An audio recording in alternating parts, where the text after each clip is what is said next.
Donc, merci de nous avoir donné la parole et effectivement de cette bonne introduction, clairement, parce qu'il y a énormément de choses qui ont été dites et qui posent bien les bases pour derrière aller un peu plus loin. Et c'est le but, je pense, de cette deuxième partie-là, avec moi en premier lieu, puis du coup Sébastien et Didier ensuite, clairement sur aller vraiment dans le concret maintenant de la technique, de quoi parle-t-on et qu'est-ce que ça implique vraiment, techniquement, concrètement parlant les circuits recirculés. Donc, avec cette présentation où je vais poser les bases du principe de fonctionnement, même si vraiment les premières bases ont été posées, mais aller un tout petit peu plus loin. Et derrière, je pense qu'on sera très complémentaires avec Sébastien et Didier, puisque Sébastien, sur cette base que je vais poser, va pouvoir, évidence, concrètement ensuite à l'intérieur, comment ça peut enfin, fonctionner, puisque je vous dirai tout à l'heure qu'en fait, un circuit recirculé, c'est vraiment un organisme en fait, dans lequel il y a plusieurs organes qui doivent tous fonctionner correctement ensemble. Et je pense que c'est là où, du coup, Sébastien, derrière, proposera le détail sur ces différents organes. Et puis, Didier, en fait, plutôt sur le fonctionnement de ces organes ensemble et de comment on fait pour qu'ils fonctionnent bien tous ensemble. Donc voilà, je me présente quand même rapidement. Donc Mathieu Gomez, je suis ingénieur d'études à l'INRAE. Donc le nouveau nom de l'INRA depuis le 1er janvier 2021. Du coup, je travaille donc plus précisément sur mon sujet d'étude, c'est donc les systèmes d'élevage piscicole. Donc effectivement, les systèmes en circuit recirculé, principalement parce que là où je travaille, donc la PEMA, la pisciculture expérimentale INRA des Monts d'Arrée, donc à Sizun dans le Finistère, qui est donc une unité expérimentale de l'INRA dans laquelle on développe des thématiques sur les systèmes d'élevage en général et en particulier du fait qu'on ait des équipements dédiés pour cela sur les systèmes d'élevage en circuit recirculé.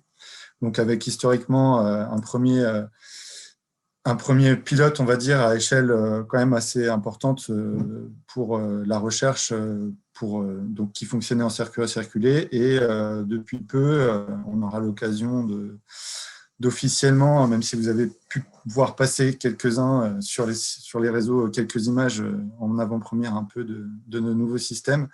Donc, un nouveau bâtiment qui va nous permettre d'augmenter en puissance de feu sur la recherche sur les systèmes recirculés, puisqu'on aura, c'est en poisson là, 3 salles absolument identiques en circuit recirculé et complètement indépendantes, donc sous bâtiment avec thermorégulation, etc. Et pour aller plus loin, puisque demain ce sera l'objet aussi de ma discussion sur la valorisation et le traitement des effluents, une serre aquaponique qui est greffée en fait à ce bâtiment et qui peut permettre d'envisager une quantité de possibilités expérimentales assez importantes. C'est le but. Et donc voilà, tout ça, ce sont nos sujets. Alors, mon sujet en particulier, le sujet de la PEMA et entre autres tout autre sujet, puisque la PEMA, c'est bien une unité expérimentale et que le propre des unités expérimentales, c'est bien de mettre en œuvre les protocoles expérimentaux de tous les chercheurs qui interagissent avec nous sur toutes les thématiques. Et nous, nos thématiques, c'est bien à l'échelle de la PEMA cette fois en général, et plus seulement de mon cas, toute la production de la truite, c'est-à-dire la reproduction, la génétique, la nutrition, la transformation, etc. Donc, interaction avec tous les chercheurs INRAE et autres, hein, bien sûr, puisqu'on a des programmes multipartenariaux européens, internationaux même, sur les questions. Donc, on va aller dans le cœur du sujet maintenant, donc les principes de fonctionnement de nos fameux circuits recirculés. Donc, juste les petites bases quand même pour remettre tout le monde, va dire, même si tout le monde, je pense, est tout à fait à l'aise avec ça, mais tout le monde sur un pied d'égalité là-dessus, donc sur l'élevage de la truite en particulier, mais des poissons en général. Hein. Donc, poissons, animaux à sang froid, donc le métabolisme dépendant de la température du milieu dans lequel ils sont. Ils vont consommer, c'est grossier, mais c'est principalement ce qui va nous intéresser derrière pour les circuits recirculés, de l'aliment, puisque c'est le but, c'est de faire de la croissance dans nos systèmes, qui est composé majoritairement d'azote et de phosphore, avec plein d'autres, évidemment, micro- et macronutriments qui vont satisfaire les besoins globaux des poissons. Et puis, les poissons respirent, donc ils consomment de l'oxygène. Le métabolisme faisant, ils vont rejeter donc du CO2, donc ça c'est la respiration classique comme nous, Et le métabolisme dégradant les aliments va rejeter tout un tas d'effluents, voilà, on ne va pas le dire, enfin en tout cas de rejet. Alors principalement sous deux formes, hein, des formes solides, des formes dissoutes. On verra demain aussi un peu plus précisément des proportions, etc., puisqu'on va se poser la question demain de qu'est-ce qu'on fait de tout ça qui sort de notre système. Quand on a un circuit ouvert, bon, bah, voilà, on passe directement aux deux aliments, rejet, et donc ensuite l'eau, comme elle passe une fois ou un peu plus, mais majoritairement le temps, une fois dans les bassins, donc derrière, rejet au milieu naturel avec toutes les contraintes qu'on a expliquées tout à l'heure, notamment Aurélien et Clémence. Dans un système recirculé, on va vouloir réutiliser cette eau. Or, il y a beaucoup de ces métabolites qui sont très rapidement toxiques pour les poissons, notamment le CO2, l'ammonium et plus si affinité et surtout ces concentrations augmentant. Donc, qui dit recirculation dit obligation de s'occuper à minima, c'est bien dit à minima, de ces 4 points-là, et j'en ai ajouté un 5e non des moindres. Donc, les matières en suspension, pour tout un tas de raisons, notamment la question de la respiration des poissons, de la propreté des branchies, etc. Les éléments dissous, et notamment l'ammonium NH4+, puisque avec son copain le NH3 en équilibre dans l'eau, sont relativement et très rapidement toxiques pour les poissons, ce qui va donc nécessiter un apport d'eau neuve, on verra tout à l'heure dans quelle mesure. De gérer les gaz, évidemment, puisque certes, il faut toujours apporter de l'oxygène, mais il faut surtout aussi bien penser à exporter le CO2, parce que sinon, il va se stocker et il va devenir tout à fait embêtant pour les poissons très rapidement. Et donc, un autre point qui est, et non des moindres, la gestion de l'état sanitaire de nos animaux, évidemment, pour qu'ils grandissent dans des bonnes conditions d'élevage.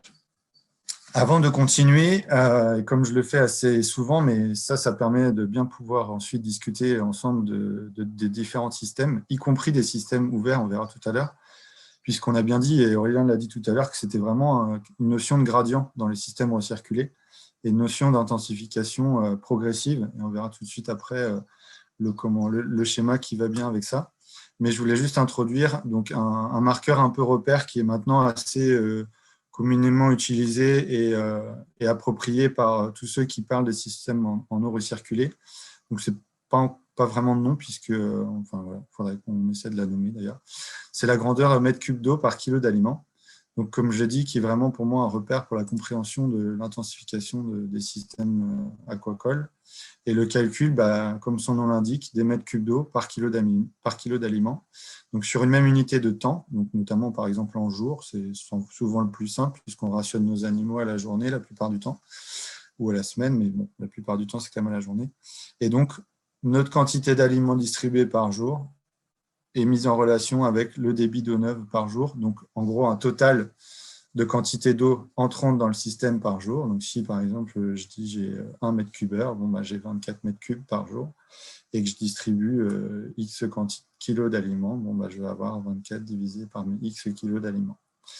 Et pourquoi ça, c'est une donnée qui va être intéressante? Parce qu'en fait, c'est vraiment ça qui va révéler combien on a besoin d'eau neuve pour nourrir, pour donner telle quantité d'aliments. Ensuite, on a l'indice de conversion qui va nous permettre de dire pour produire tant de kilos de poissons. Donc, ça marcherait aussi des mètres cubes par kilo de poissons produits.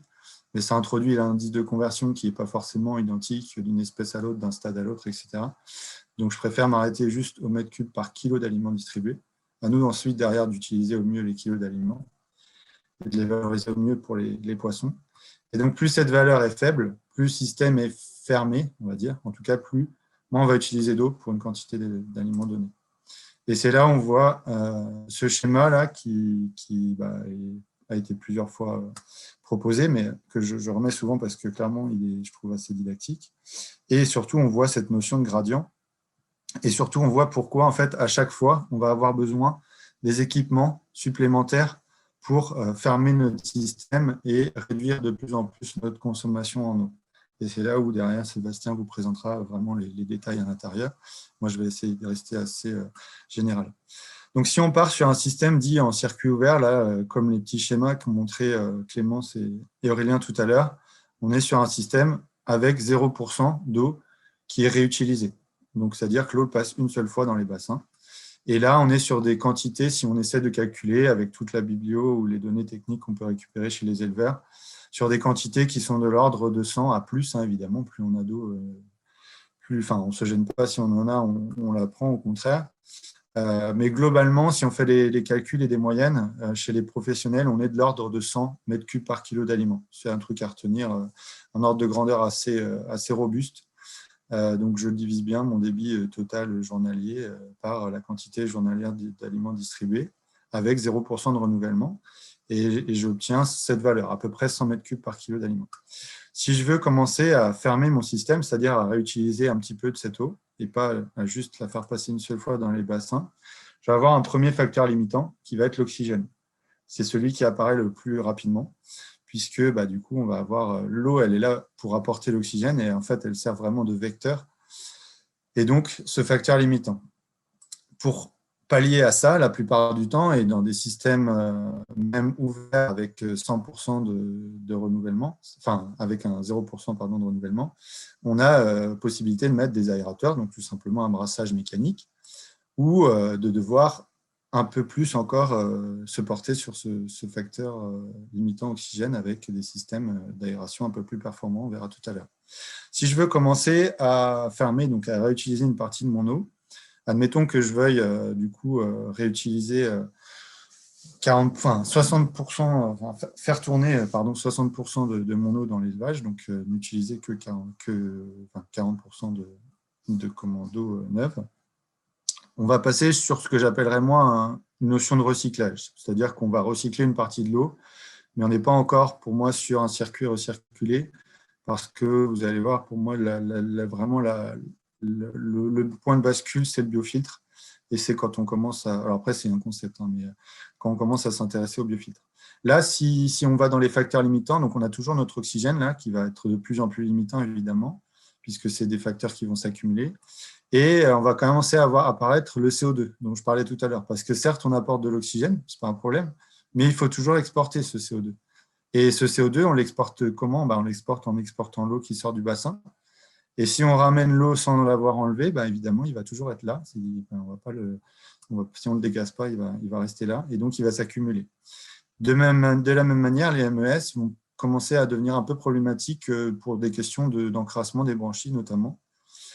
Et donc, il va falloir qu'on s'en occupe. Alors, comment on va faire ? Tout simplement, on va peut-être essayer, comme Clémence l'a montré aussi tout à l'heure, dans ces gradients-là, elle a parlé du fait qu'il y avait la possibilité de mettre plusieurs organes ou que quelques organes pour commencer à dire qu'on va commencer à recycler. La filtration mécanique, c'est quelque chose qui arrive assez rapidement pour ces questions de matière en suspension, pour essayer d'avoir une eau qui est peu chargée en matière en suspension et donc éviter l'encrassement des branchies et aussi le développement des pathogènes, puisque qui dit eau chargée en matière organique dit potentiellement réservoir pour les pathogènes. Cet oxygène qui est toujours là, hein, mais là peut-être qu'on va être obligé de pas seulement avoir des aérateurs, mais bien d'avoir de l'oxygène pur, c'est ce que disait Didier tout à l'heure, et c'est là qu'on va commencer à basculer dans les systèmes un peu plus artificiels et que donc on va ici peut-être avoir la notion de décrochage vis-à-vis par exemple du cahier des charges bio dont on parlait tout à l'heure, et un dégazage mécanique, alors dans un premier temps assez sommaire, mais malgré tout pour enlever ce CO2-là. Donc ça peut être une simple chute d'eau, hein, ça marche aussi. Mais il faut dégazer, il faut bien y penser à ce CO2. Ensuite, et c'est là où on va commencer à, pour moi, à passer dans les systèmes recirculés, donc que j'appellerais simples, c'est-à-dire vraiment la boucle assez simple qu'a montré tout à l'heure Aurélien, où là, on va essayer de recirculer 90% de notre eau, donc de réutiliser 90% de l'eau dans le système, donc de n'utiliser que 10% d'eau neuve. Et là, on va passer à des dimensionnements qui seront de l'ordre de 5 mètres cubes par kilo d'aliments. Donc, vous voyez, on passe déjà de 100 à 5 mètres cubes. Donc, on a divisé de façon assez drastique la quantité d'eau utilisée pour une même quantité d'aliments distribués. On est d'accord, c'est toujours la même chose.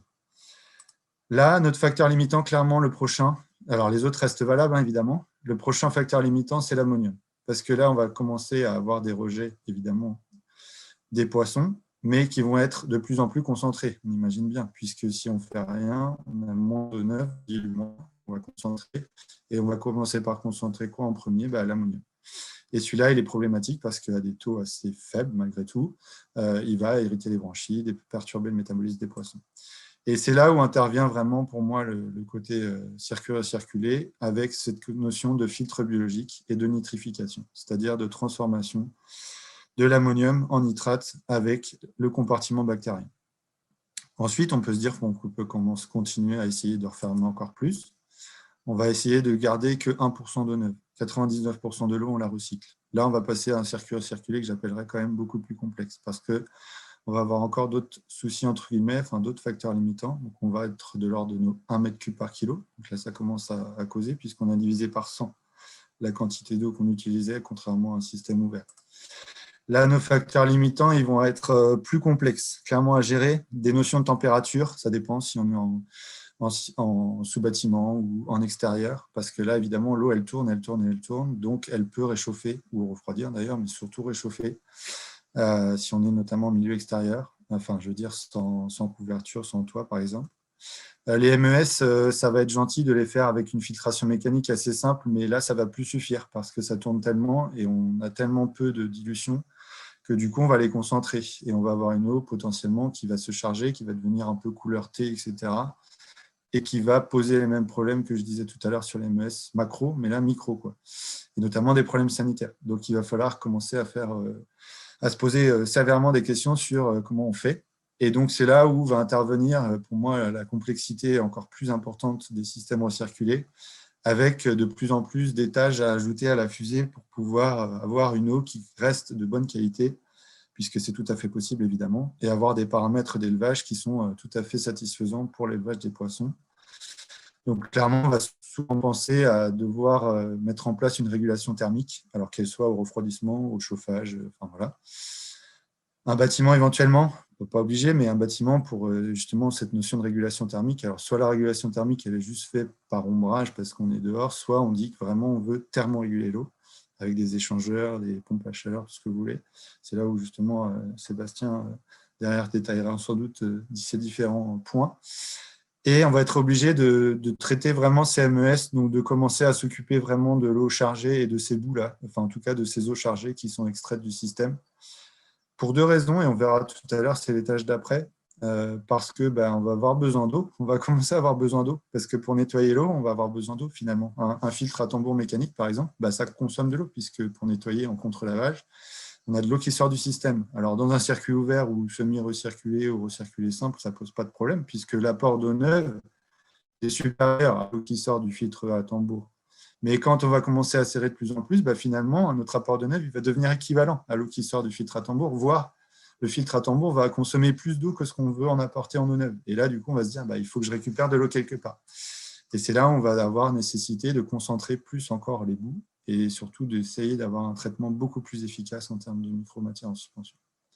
Et le dernier étage de la fusée, l'ultime ou le zéro discharge. Alors, on voit souvent ça, zéro discharge, c'est en anglais, donc zéro rejet. Ça, pour moi, ça n'existe pas, c'est pas possible, il y a forcément des rejets.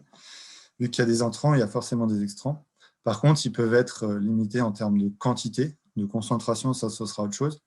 Et donc là, on peut se dire, oui, on peut encore diminuer. On peut passer à des choses où il y a moins de 1 mètre cube par kilo d'aliments. C'est des choses qui se font, ce qui se pratique pour de vrai. Ce n'est pas juste de la théorie, là. Donc, apporter moins de 5% et voire moins de 1% de neuf dans notre système.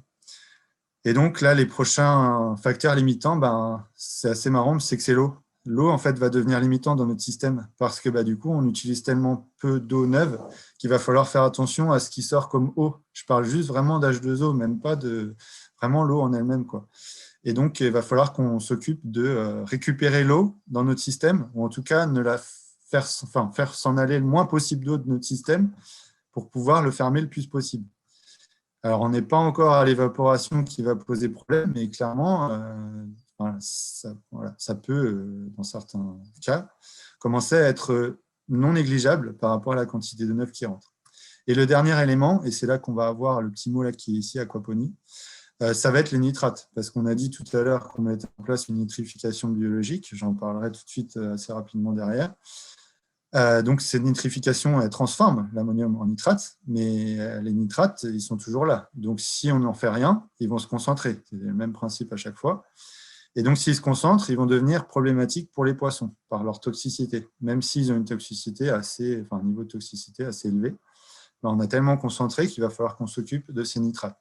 Et c'est là où on va être obligé de mettre en place une dénitrification, c'est-à-dire enlever les nitrates. Comment on va le faire? Ça, il y a plusieurs solutions, notamment l'aquaponie, mais ce n'est pas la seule. Et on verra du coup demain comment on pourra faire dans le traitement des effluents. Et il va falloir aussi qu'on s'occupe vraiment de ces eaux qui sortent là, les eaux chargées en matière en suspension, parce que il y a beaucoup d'eau dedans finalement. Il y a très peu de matière en suspension. C'est des gros débits avec peu de matière. Et ces gros débits-là, entre guillemets, même si ça, à l'échelle d'un circuit ouvert, évidemment, c'est des tout petits débits, mais on va être obligé de récupérer l'eau à l'intérieur et donc de traiter beaucoup plus efficacement les boues pour pouvoir d'un côté séparer les boues qui vont être cette fois exportés. Donc là, on a un effluent, on n'est pas zéro discharge. Pour moi, c'est vraiment pas possible. Par contre, on peut transformer les choses, mais il y aura forcément des choses qui vont sortir.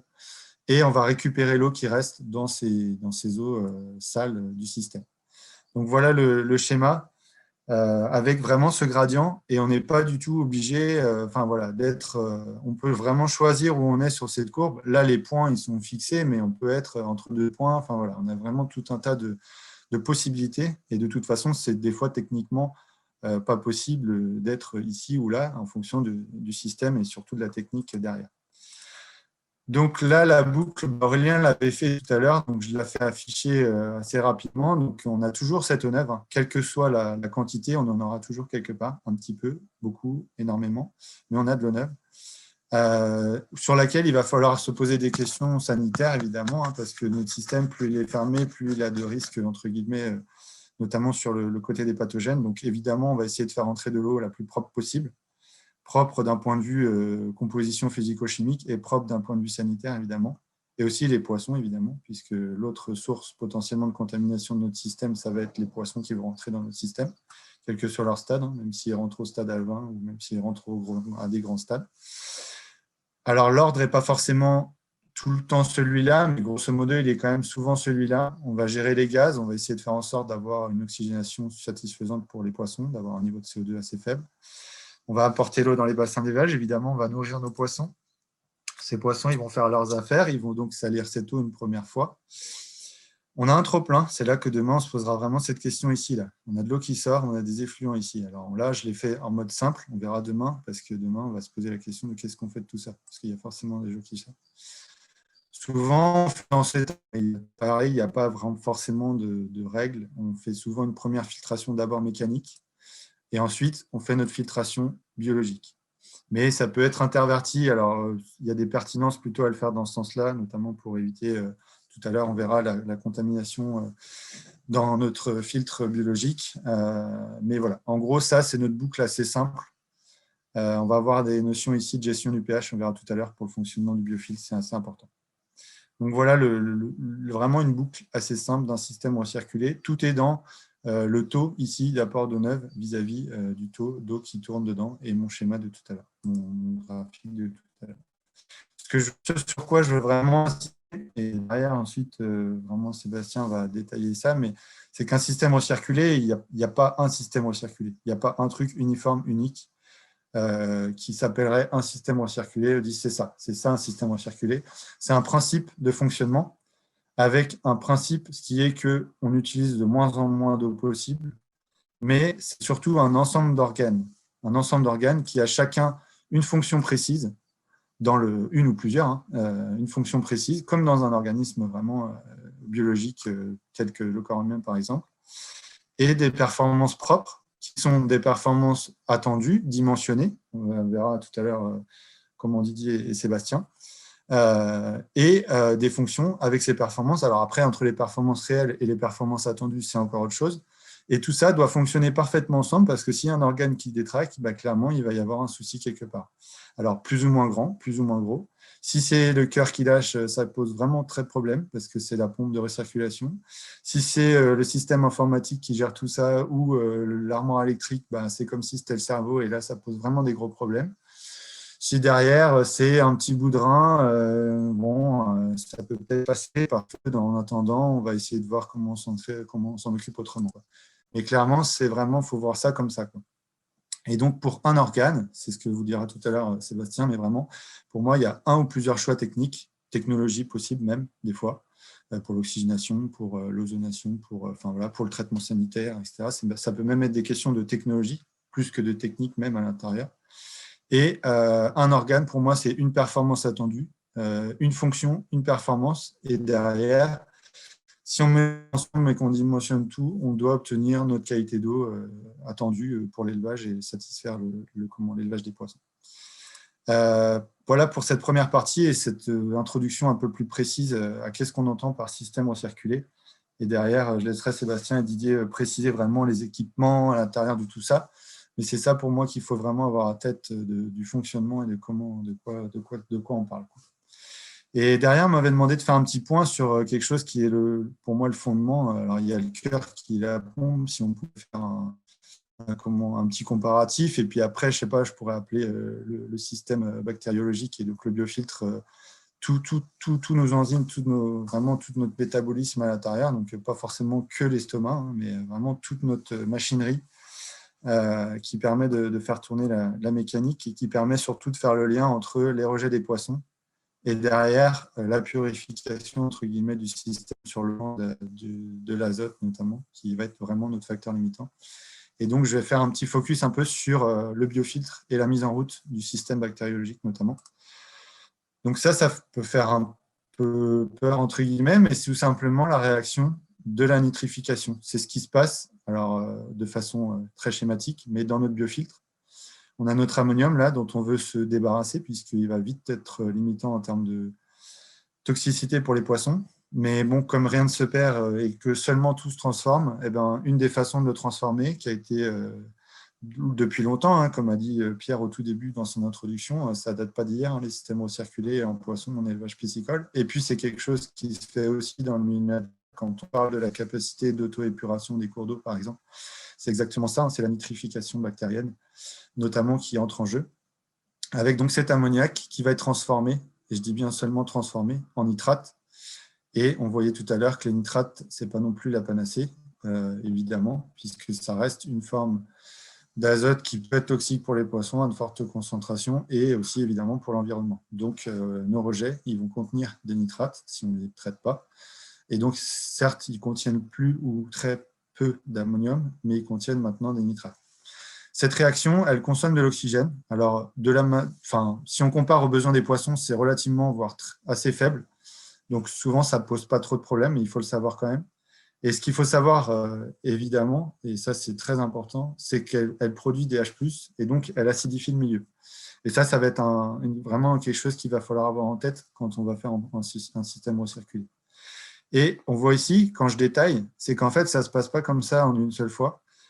Ça se passe, alors ça c'est pareil, c'est la théorie, et puis il y a des noms ici, mais qui ne sont pas forcément exhaustifs, clairement, parce qu'on en apprend tous les jours là-dessus, et les études actuelles sur les compositions des bactéries, et quand on fait de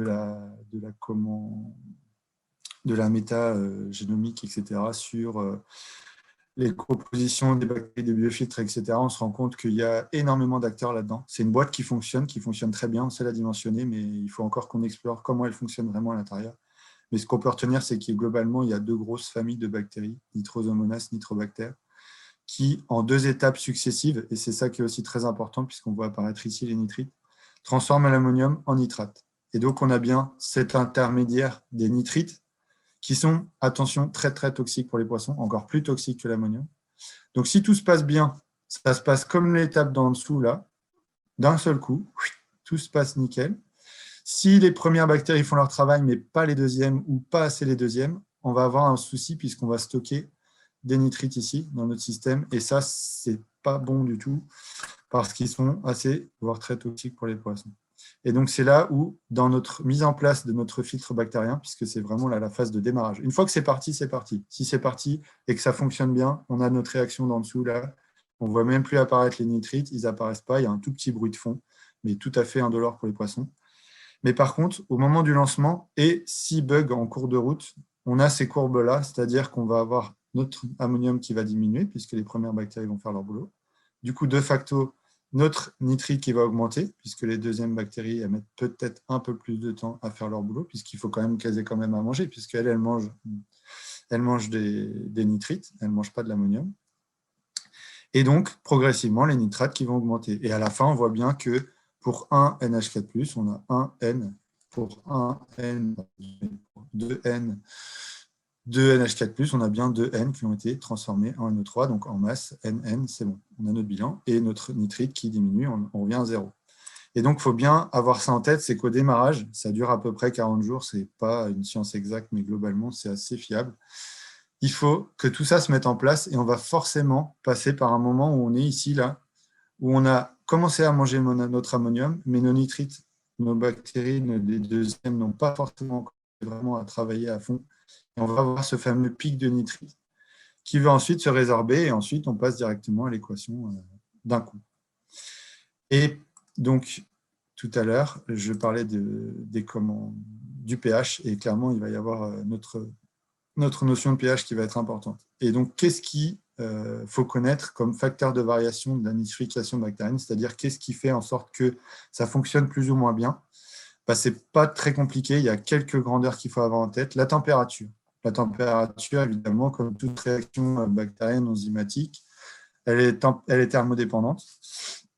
Alors, si on regarde la biblio, l'optimum, c'est 30 à 38 degrés. Donc, à part pour certaines espèces et encore de poissons, j'en connais pas trop, qui tolèrent 30 à 38 degrés, je pense que ça va être un peu problématique, notamment pour la truite. Donc, on le sait d'avance, on ne sera pas à l'optimum thermique de nos bactéries. Ce n'est pas pour ça qu'elles ne marchent pas, enfin, qu'elles ne peuvent pas faire leur travail, mais elles vont le faire un peu moins rapidement et elles vont être un peu plus engourdies que si elles étaient à 30-38 degrés. Donc, ça, il faut le savoir. C'est pas c'est assez important quand on se rapproche des 30-38 degrés, quand on est au début de la courbe, c'est-à-dire, là je n'ai pas mis la courbe, mais quand on est au début de la courbe de la température, entre 10, 12, 15, 16, ce n'est pas non plus flagrant, quoi. Il y a d'autres choses qui sont beaucoup plus importantes et à mon sens, le pH est démesurément plus important que la température comme facteur de variation d'un filtre biologique. Et donc le pH, alors le pH, on a vu tout à l'heure que la réaction, elle acidifie le milieu. Donc, si on ne fait rien, notre pH va forcément diminuer dans notre système. Or, on a un problème aussi, c'est que l'efficacité des bactéries, elle dépend du pH, et plus le pH diminue, on est ici sur la courbe, plus l'efficacité diminue. En fait, ici, on est, par exemple, si on prend 100% d'efficacité à pH, là, ils l'ont mis à 7, à peu près 7,5, on dit qu'à 7,5, on est à 100% d'efficacité. Et bien, en fait, si on est à 8,2, on est à 100, même 125, 130% d'efficacité. C'est-à-dire qu'en fait, le pH vraiment optimum, ce serait 8,2. Pareil, on fait ce qu'on peut avec ce qu'on a, notamment en eau neuve, notamment en moyen de corriger le pH dans notre système, que ce soit moyen technique, moyen économique.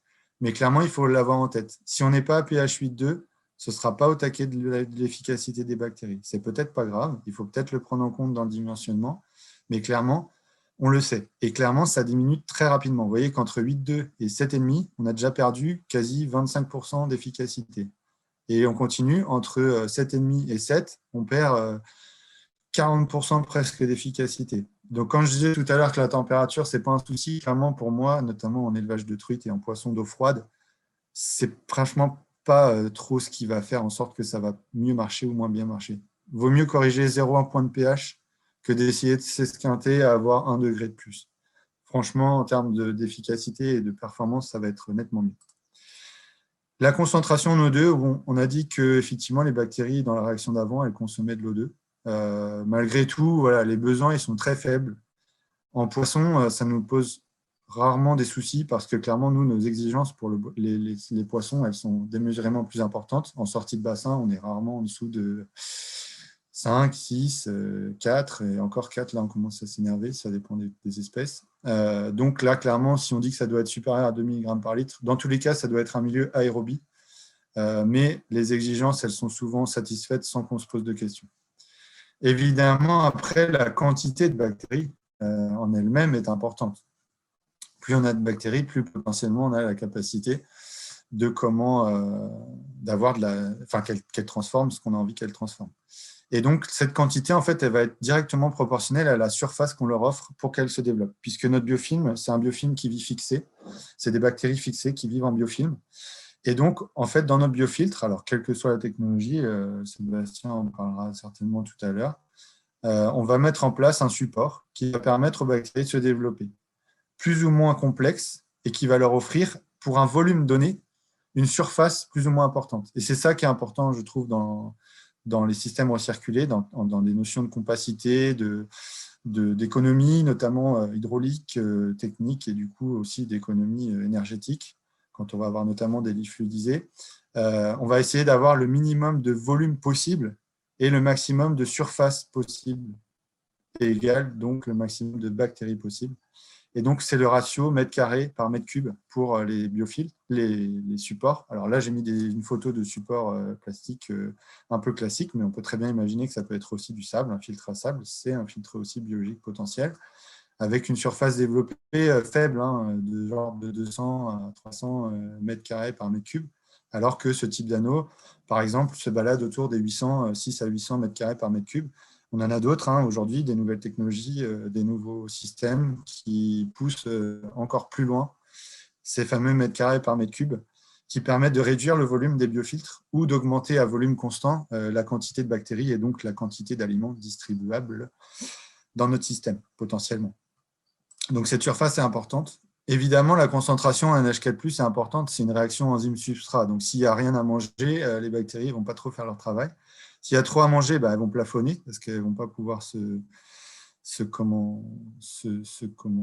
démultiplier à la mesure du NH4+. Mais de manière générale, quand même, dans une moindre mesure, plus la concentration NH4+ est élevée, plus l'efficacité du biofiltre est importante.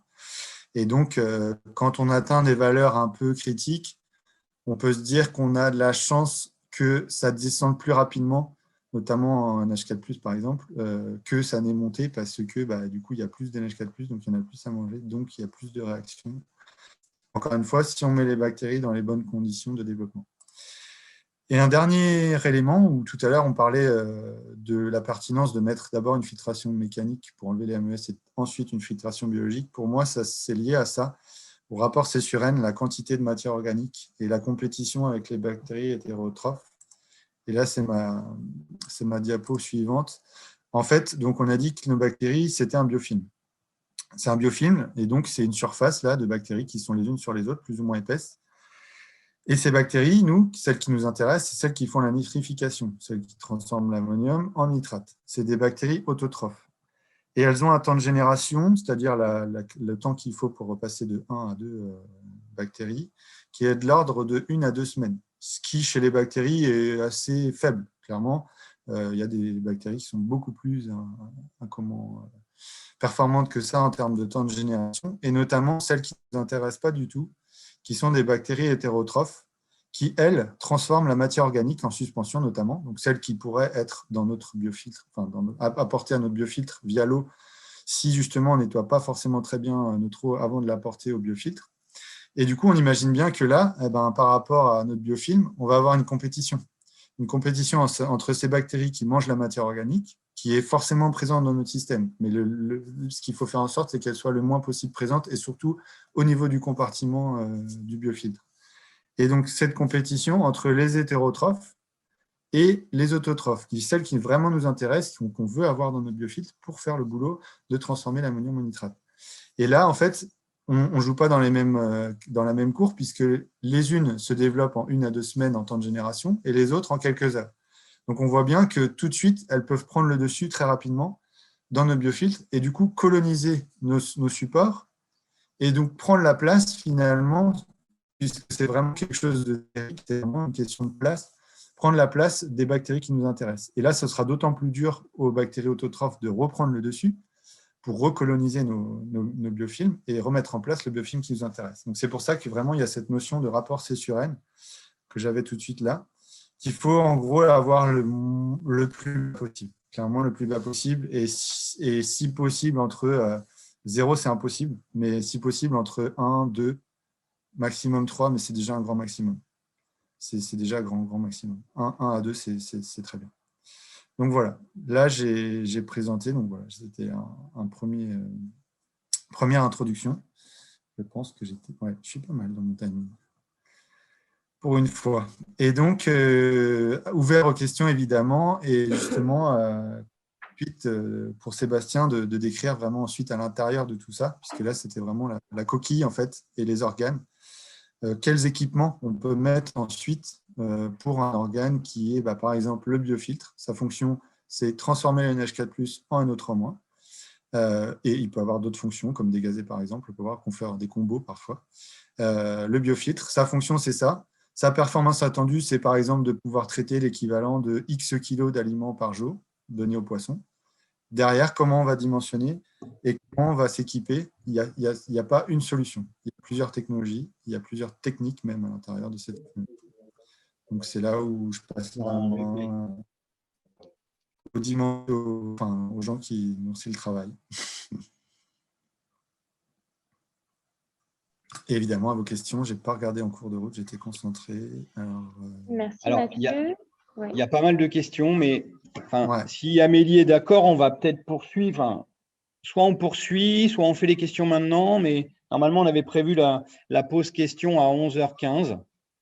Donc, et on a donc 10 minutes d'avance. S'il y en a Comme vous directement à voulez, poser à franchement, Mathieu, ça peut être fait maintenant. Je vois qu'il y a eu pas mal d'échanges sur la partie réglementation suite à la présentation d'Aurélien. Si tu veux bien, je vais poser une question de Paul en anglais. Oui, vas-y. Ouais, dis-moi.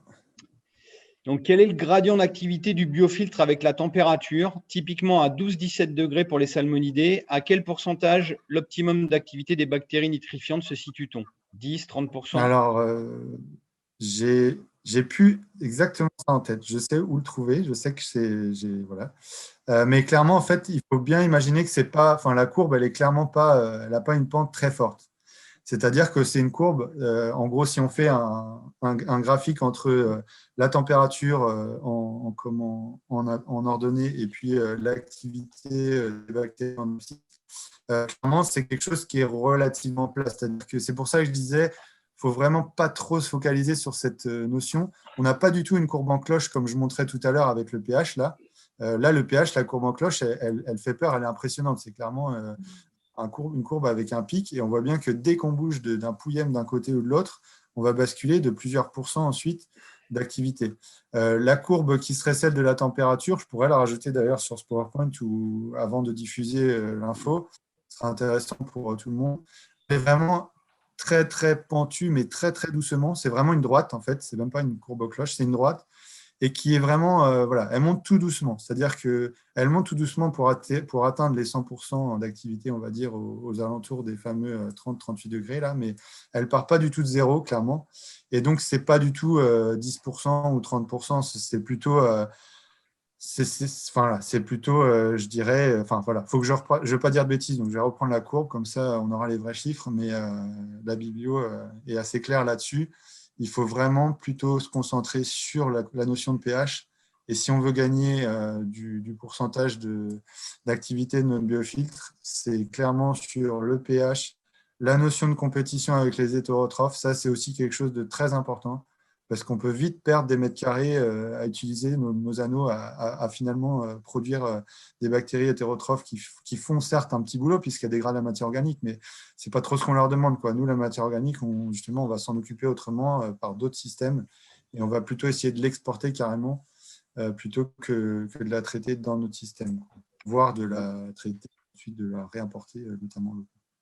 Donc, je mettrai la courbe pour vraiment les intéresser et je pourrais enrichir mon diapo avec cette courbe. Mais c'est vraiment une droite. Hein. C'est une droite et elle est pas horizontale, mais elle monte pas dur. Voilà.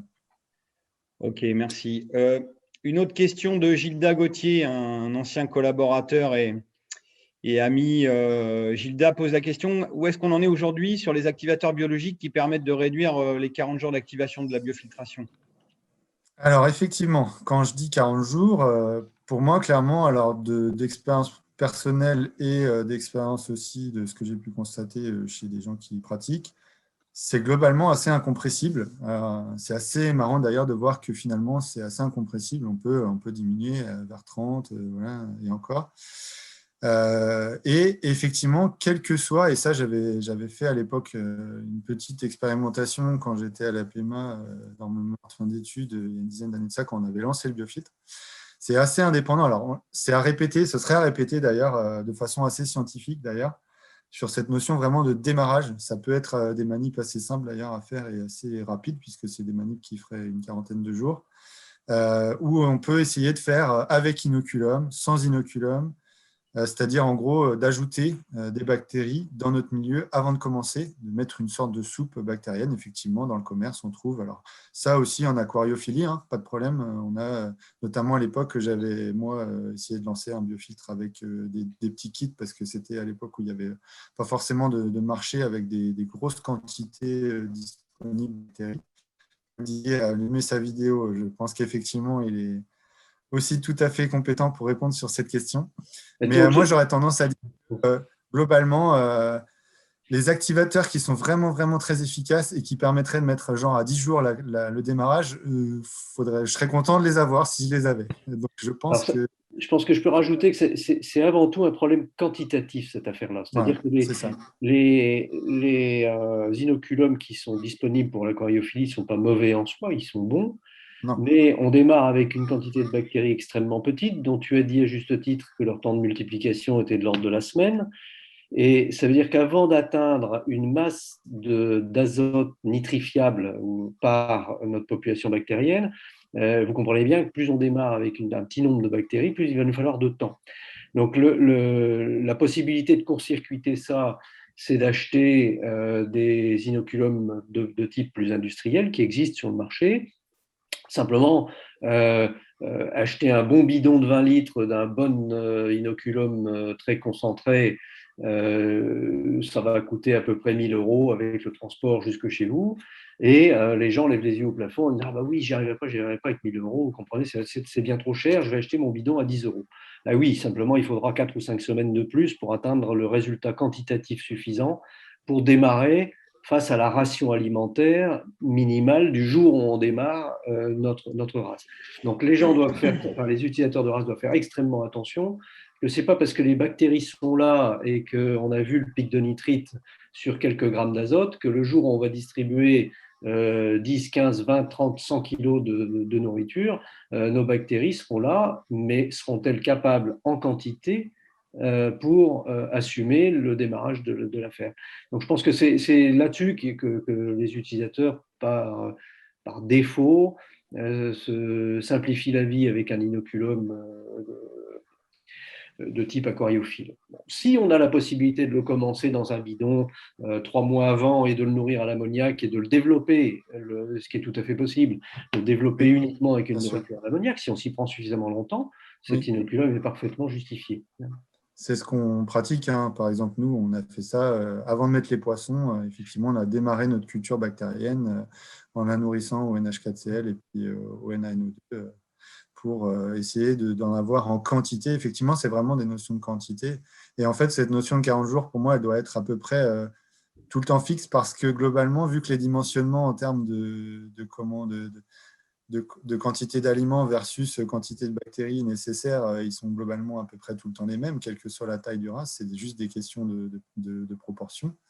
Et ben, du coup, finalement, on retrouve toujours à peu près, pour manger nos 1 kg d'aliments, toujours la quantité de bactéries nécessaire. Et du coup, après, si on veut en faire manger 2 kg, bah, effectivement, il faudra 2 fois plus de bactéries et 3 kg et ainsi de suite, quoi. Voilà. Donc, effectivement, c'est ça, c'est vraiment une question de masse et du coup de monter en puissance, quoi. Oui, il faut faire du quantitatif et il faut accompagner la population bactérienne en la nourrissant jusqu'à ce que l'équivalent ammoniac que l'on distribue corresponde à l'équivalent ammoniac produit par la ration qu'on va distribuer à nos poissons jour 1.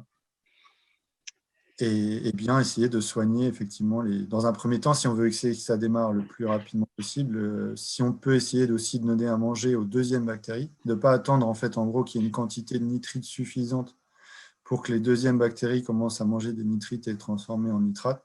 On peut essayer de le faire. Ça vaudrait franchement le coup effectivement d'essayer de faire un petit comparatif là, de peut exister un peu sur le marché ou quoi, dans des conditions expérimentales. Est-ce que c'est vraiment pertinent? Parce qu'après aussi, clairement, il y a cette notion de souche. Aujourd'hui, c'est ce que je disais tout à l'heure. Il commence à y avoir de la biblio sur qu'est-ce qu'il y a vraiment dans nos biofiltres en termes de quelles bactéries, quelle population bactérienne, etc.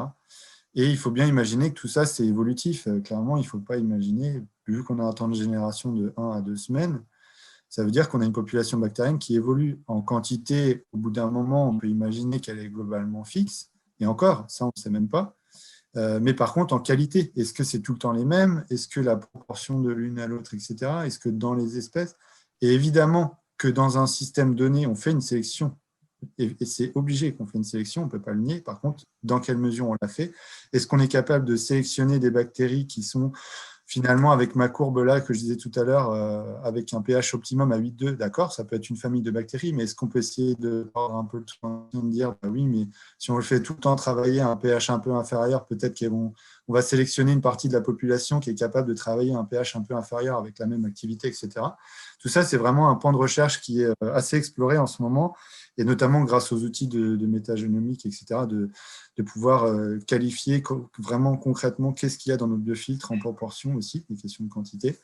Et ça, c'est des choses, je pense, on va voir des choses apparaître là-dessus en se disant, bah oui, on peut piloter un peu, plus ou moins, peut-être, sélectionner un peu nos familles de bactéries ou nos bactéries en tant que telles. J'en sais rien. Je pense qu'il y a peut-être quelque chose à aller là-dedans. Parce que pour l'instant, comme je disais tout à l'heure, c'est quelque chose qui fonctionne, on sait le dimensionner, ça marche, on sait ce qui rentre, on sait ce qui sort. Après, dedans, vraiment précisément, qui fait quoi et comment, ça reste encore assez flou. Pour un scientifique, hein, je parle après, pour un technicien, c'est bon. Alors, j'ai une question intéressante de Paul, encore une fois, sur l'utilisation de détritivores de type Hazel dans les biofiltres pour limiter la formation de flore hétérotrophe. A-t-elle été étudiée? Alors, si je ne dis pas de bêtises, les Hazel sont des petits crustacés de type isopode. Si Paul fait référence à ça, est-ce que ça a été utilisé ou pas? En fait, ce que je pense et ce que j'ai dit un peu, c'est clairement que nous, dans notre système recirculé, de manière générale, je pense, on va prendre le problème par un autre bout, c'est-à-dire qu'on va essayer finalement de sortir cette matière organique le plus rapidement possible du système, pour tout un tas d'autres raisons que seulement de polluer notre filtre biologique avec de la matière organique. Parce qu'aussi, la stabilité de cette matière organique dans l'eau, c'est très peu stable. Et on va avoir des produits de dégradation qui vont être très rapidement mis en place si jamais, et tout un tas d'autres réactions de métabolisme hétérotrophe, de fermentation, de tout ce que vous voulez, si jamais on laisse cette matière organique. Donc, oui, pour traiter cette matière organique, dans la question, par exemple, qu'on pourra tout à l'heure parler de la gestion des effluents, etc. Mais pour moi, là, on parle une fois que l'effluent est sorti du système. Et pour moi, dans la notion d'un circuit recirculé, clairement, cette matière organique, l'objectif, ça va être de la sortir le plus rapidement possible.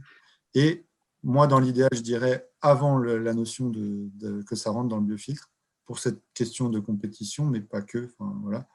Et la sortir le plus tôt possible. Et après, oui, traiter cette matière organique en fonction de sa forme, etc., par des détritivores, etc., ça, pour moi, c'est de la gestion et de valorisation d'un effluent qui est cette matière organique de notre système.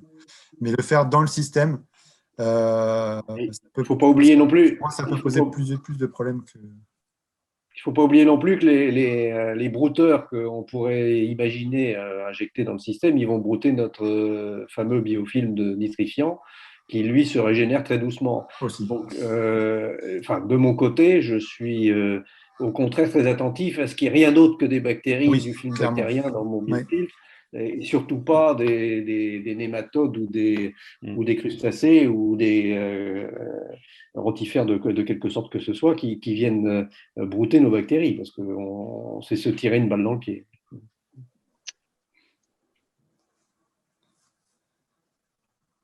Alors, il y avait encore des questions concernant le pH et le pH optimum pour la nitrification. Cette notion de pH entre 7,5 et 8 est-elle toujours aussi importante une fois que le biofiltre est lancé? Oui, je vois la question et la réponse est oui, oui, oui et oui.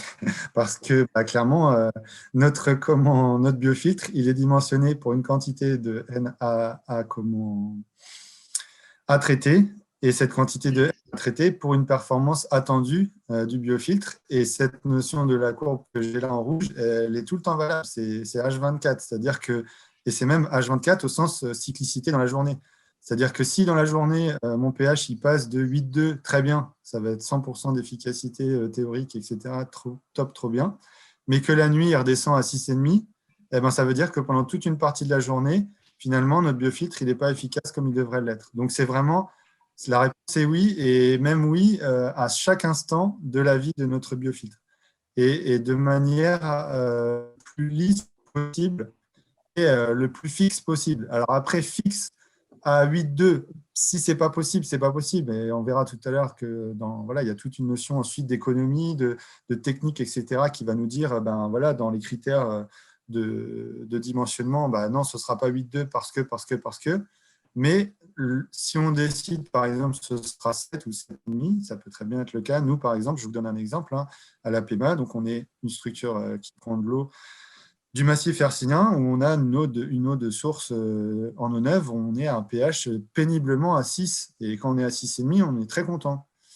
Ça, c'est notre eau neuve. Donc, vous imaginez bien que si on est plutôt ici, dans la théorie, donc évidemment, on va faire quelque chose pour remonter plutôt là, c'est-à-dire autour des 7, 7,5, ce serait un luxe. Hein. Pour moi, 7,5, c'est un luxe. Hein. Moi, je suis plutôt à essayer de faire tout le temps 7 déjà.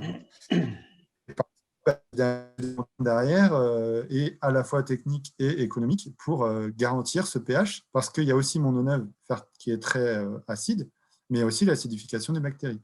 Et je sais très bien que si je suis à 7, mon biofiltre il va fonctionner parce qu'il a été dimensionné comme ça. Je pourrais lui donner par exemple mes 4 kg d'aliments dans ma salle. Par contre, si je suis à 6,5, je n'ai même pas en rêve, dans une journée, je donne mes 4 kg.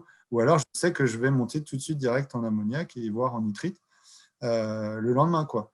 Et c'est vraiment en permanence H24, on se fixe une valeur, on le dimensionne autour avec toute l'expérience des techniciens qui dimensionnent ça. Et après, par contre, on le garde, quoi. C'est clairement, on le garde. Alors, par contre, au moment où on fait le lancement du filtre, on peut très bien se dire, bon, voilà, ça concerne des petits volumes, c'est juste un gros bac dans le fond, et puis il n'y a pas de renouvellement. Donc, voilà. Donc là, oui, on peut se permettre, on met à 8,2, on met plein de correcteurs de pH, on se met à 8,2, on est au taquet, on essaie de booster le truc. Mais par contre, après, on va redescendre parce que techniquement, on va ouvrir le système et tout. Mais non, c'est clair qu'il faut, c'est la régularité qui compte dans ce genre de système, ça c'est sûr. Je confirme qu'il y a un point économique à faire, c'est-à-dire que il y a un moment donné où, comme la loi de pH est une loi logarithmique, plus on s'éloigne de 7 vers le haut, c'est-à-dire plus on a une exigence élevée en termes de pH pour tenir son circuit, plus ça va coûter en produits tampons, en bicarbonate de sodium, principalement pour ceux qui utilisent ça, ou en autre chose si l'occasion est nécessaire d'utiliser autre chose. Et donc, forcément, le point économique, il est très probablement entre 7 et 7,5, mais probablement plus près de 7,2 que de 7,5 lui-même, parce qu'on s'aperçoit que d'aller de réguler à 7,5 ou de réguler à 7,2, le coût en bicarbonate peut être pratiquement du simple au double. Et ça peut paraître ténu, mais ce n'est pas du tout ténu économiquement. Après, on a la chance, comme certains, je pense notamment à Catherine Le Jolivet à la Canourgue, où on a une source d'eau neuve qui a un pH supérieur à 8. Voilà, c'est jackpot, parce qu'effectivement, notre eau neuve peut suffire à compenser le pH et à le maintenir et à compenser l'acidification du. Voilà. Donc c'est pour ça qu'il n'y a pas de règle, mais par contre, la règle, c'est vraiment un pH constant et le plus proche de 8 possible. Voilà, avec l'eau basique, tu as raison, on apporte l'alcalinité qui nous manque pour compenser le pH, mais on retombe dans le piège de comment et de combien on ferme notre circuit. C'est-à-dire qu'il faut que cette alcalinité, elle soit apportée de façon raisonnable. Mais tu as raison, c'est un moyen excellent de compenser le pH, mais ça a sa limite très vite. Dès qu'on est dans des vrais circuits fermés avec des ratios mètres cubes par aliment faibles, eh bien l'alcalinité propre de l'eau neuve ne suffit plus non plus, même si c'est une eau basique. Donc, il y a une question de Geoffroy Vincent sur les correcteurs de pH utilisés et comment déterminez-vous les quantités. Donc, c'est par rapport à cette question, du coup. Le Didier l'a mentionné, bicarbonate de sodium. Ouais. Alors, on verra, je parlerai demain de l'aquaponie dans la gestion des effluents, etc.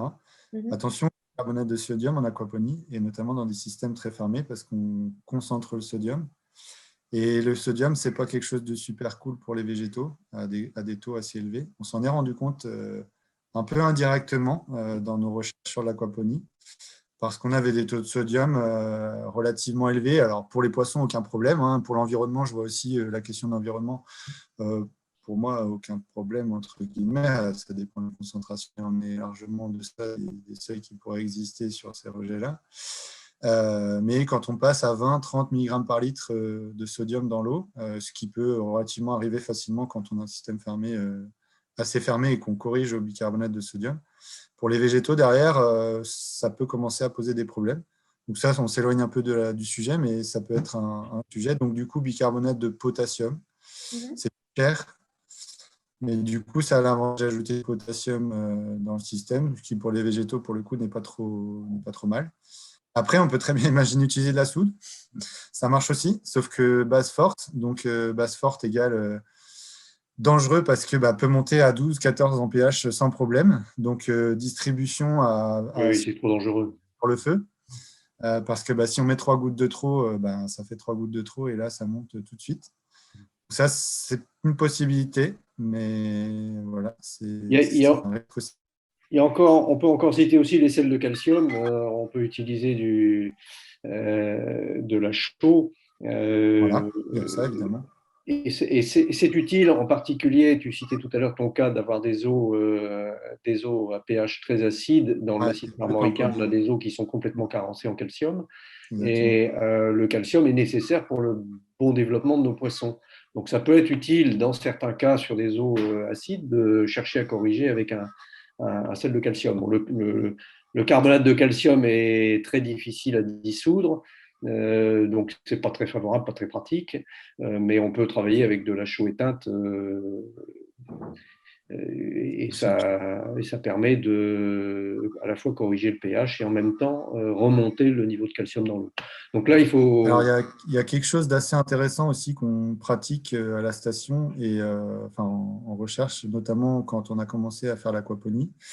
C'est que du coup, comme on a connecté notre système recirculé avec un système de culture sur gravier, on a fait passer notre eau dans des graviers calcaires, tout simplement. Donc, c'est quelque chose d'inerte. C'est nos graviers qui sont là, qui sont calcaires, et que du coup, on a une eau qui est acide. Et donc, à chaque fois que l'eau passe à travers nos graviers calcaires, du coup, elle rogne un peu nos graviers calcaires et elle se recharge un peu en pH.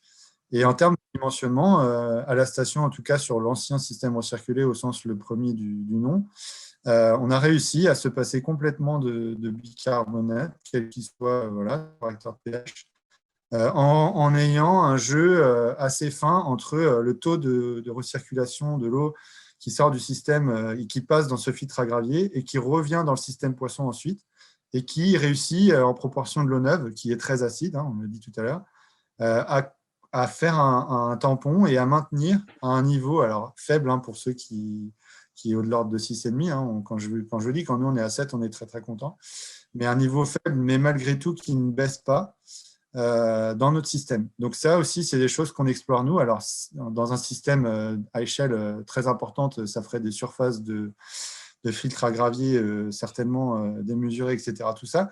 Mais voilà, dans un petit système tel que nous, on l'a pratiqué, et c'est ce qu'on essaie d'ailleurs on va essayer de le refaire là, dans notre nouveau système avec notre serre, etc. Et de le documenter de façon à essayer de faire un peu plus pointu, c'est-à-dire quel taux de renouvellement, etc. Tout ça.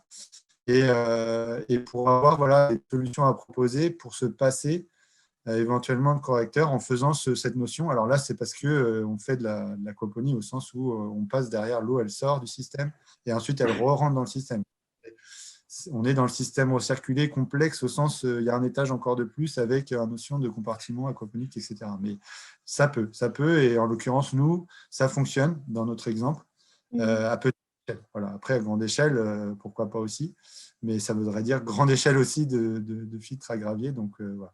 Après, les filtres à gravier, ils ont aussi d'autres fonctions. Et la fonction principale, ce n'était pas celle-là. Mais il s'avère que ça a répondu à cette fonction de façon assez satisfaisante.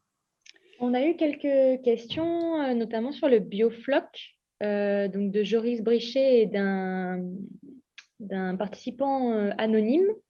Je ne sais pas si ça correspond à la personne Emmanuel Chaval aussi qui a levé la main.